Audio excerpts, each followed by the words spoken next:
Hello, we are doing case number 1, a 45-year-old female who was recently involved in a car accident. She has significantly limited cervical rotation and extension due to pain and is experiencing a lot of weakness with her cervical musculature.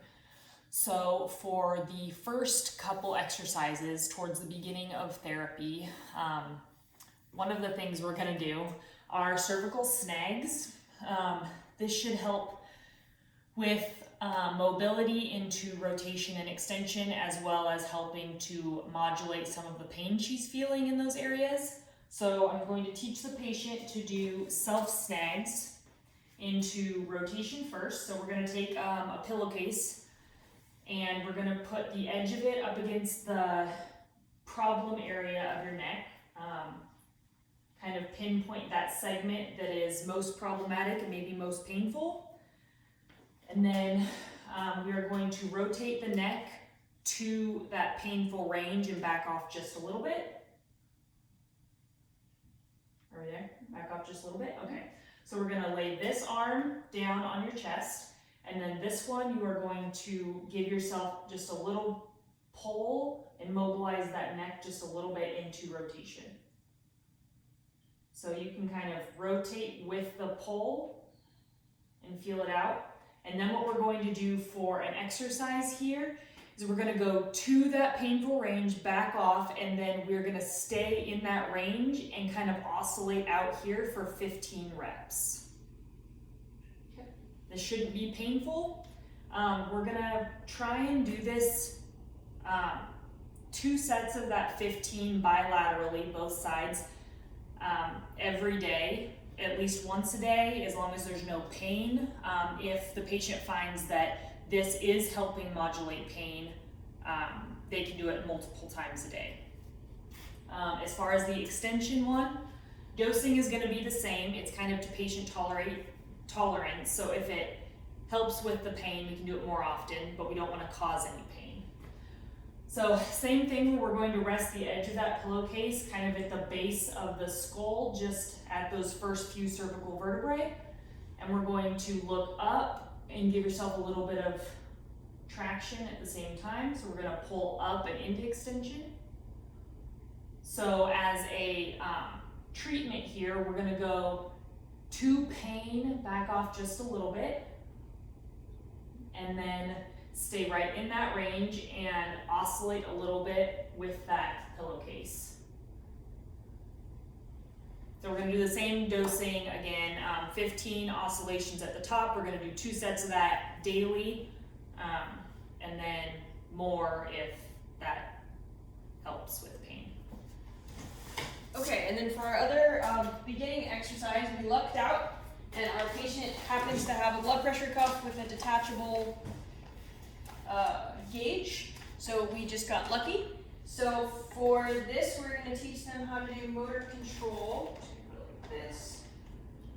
And we're going to be working on those deep neck flexors. So just like the deep neck flexor endurance test that she was having trouble with, she could only hold for 5 seconds. We're going to have them kind of tuck their chin down into the blood pressure cuff until it reads 20 here. Good. You can go ahead and hold that. Just like it's a dial. There you go. All right, so you're gonna hold that for 10 seconds. Great, and in the information that we had, she couldn't hold for 10 seconds, so because of that, I would start with 5-second holds. So we identified a range that is pain-free for her and that she could hold. I would use a dosage of 5-second holds, as long as that was tolerable, with a few seconds of rest. You can go ahead and rest between each, and I'd like to do that for a minute. Since this is kind of a weak and can induce a little bit of pain musculature, I want to pay attention to making sure that we don't flare the muscles up too angrily. So I would say we would do this 3 to 5 times a week and progress it for more time if it becomes quote unquote easy at any point. Okay, so for our middle of therapy exercises, we're going to do 2. Again, each of us is going to do 1. So I'm going to have you lay up here on your stomach. Our patient also has like kind of that typical rounded flex forward posture, and she's experiencing weakness not only in her neck musculature but also kind of in the surrounding shoulders and chest region like that. So we're going to use some of the regional interdependence principles, and we are going to address the scapular musculature. This is really important for posture and cervical and really any associated movements or pain. So what we're going to do is we're going to work on a little bit of motor control, where we focus on bringing the scaps down and back. So we're going to depress and retract the scapula. I'm going to cue the patient to bring your scaps down and try and get them into your back pockets. So we're going to tighten these muscles, pull them back and down. Good, relax. So just like you did that time, we're going to have palms up on both sides of the table and just lift them a couple inches up off. Get your shoulders up off the table, squeeze back. Good. So what we're going to do for this is we're going to go for 2 minutes. And we're going to do 3 to 5 second holds at the top. So let's come up again, right here. 3 to 5 second holds here, and then relax, and a 2 to 3 second rest. And we're going to do that for 2 minutes. And I think this is something we can do daily. The scapular musculature, the retractors, the rhomboids, and middle trap are muscles we use a lot for stabilization, so they need to have that endurance component. So the more we can work these and fatigue them, the better it's going to be in the long run. So that is that for that exercise. Way back. So the other middle stage exercise that we were thinking of doing is we're starting to work the neck flexor and the neck extensor strength and endurance a little bit. So this might look familiar. I saw you do this in the clinic, but I thought it was really great. So what I'd like for our patient here to do is to go ahead and tuck your chin, bring your head up off the table. You're going to hold that for 3 seconds. Good, and then you're going to rotate as far as you can over here. Hold that for 3 seconds. Good, keep that chin nice and tucked. Rotate back over on this side for 3 seconds. And then relax.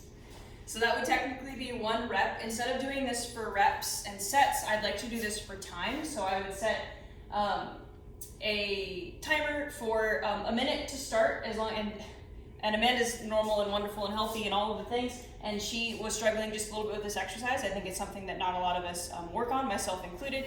So we would do that for a minute to start, and then as they progress and they start to feel a little stronger, maybe it starts to feel a little easier, we could do it for up to 2 minutes. We're also going to do that in extension, so go ahead and go under your stomach.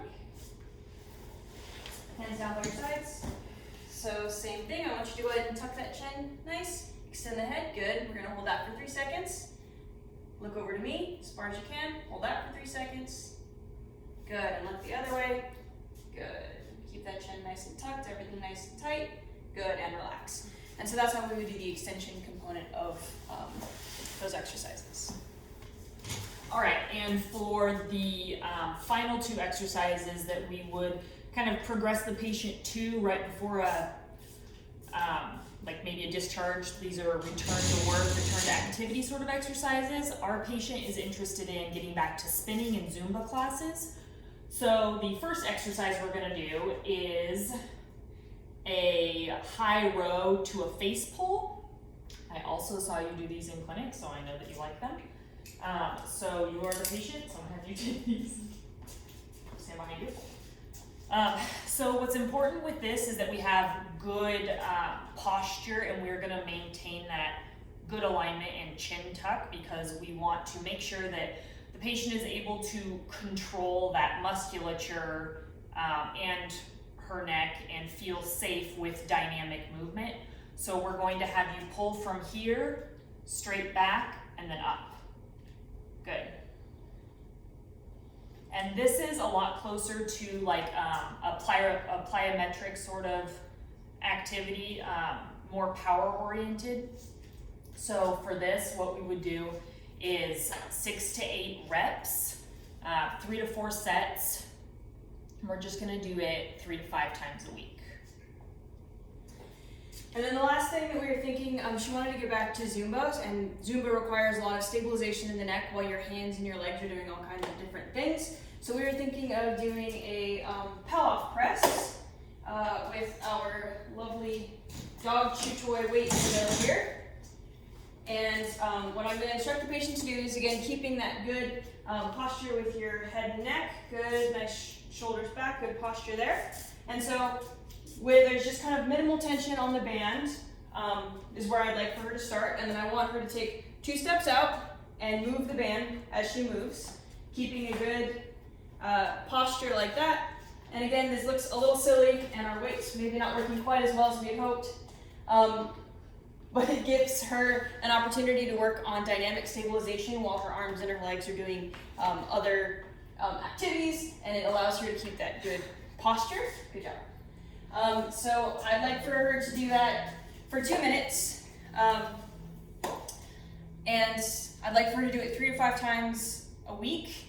And as she starts to feel a little better, perhaps increasing the weight or increasing the amount of disturbance in the band could definitely help.